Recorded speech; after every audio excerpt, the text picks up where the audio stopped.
It was supposed to be a quiet return to the sea, a fresh start, but instead it became another headline no one expected.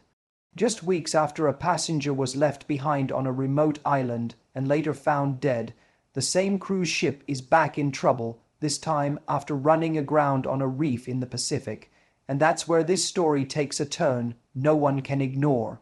It all starts with a name many are still trying to forget.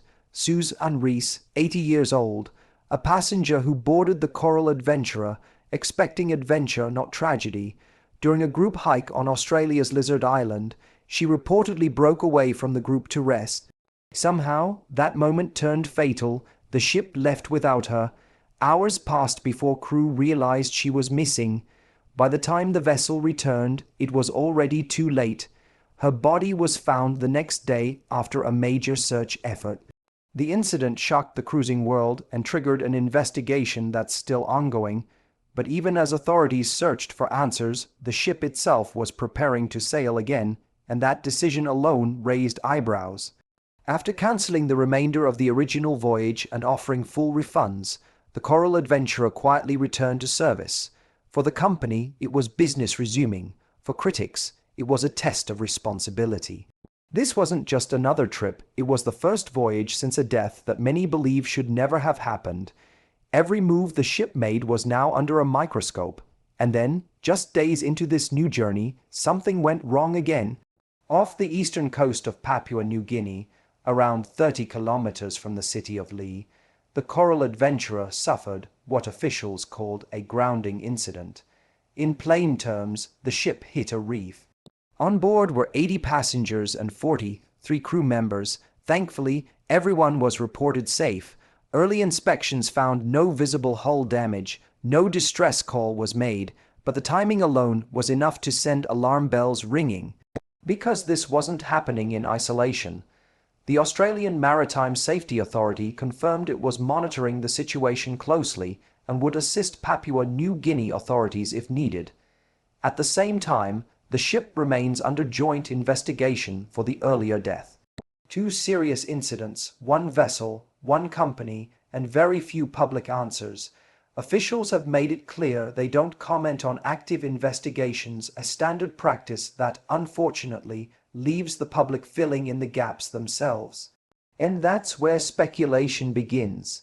Passengers on this current voyage now find themselves in an uncomfortable position. Reports say no decision has yet been made about whether the 12-day trip will continue or be cut short. Imagine being on board fully aware of what happened just weeks earlier, now feeling the ship shudder against a reef in unfamiliar waters. Even if everyone is physically safe, the psychological weight of that moment is impossible to ignore. The company's response has been carefully worded. Coral Expeditions CEO Mark Fifield issued an apology, saying the company was deeply sorry and fully cooperating with authorities. Support was offered to the Rees family. On paper, it sounds responsible, but online, reactions have been far less forgiving. Some are questioning safety protocols. Others are asking whether lessons were learned too slowly or not at all. And then there's the question no one wants to ask out loud. Is this just a series of unfortunate events, or a warning sign? One tragedy can be an accident. Two major incidents in such a short time frame. That's when trust starts to crack.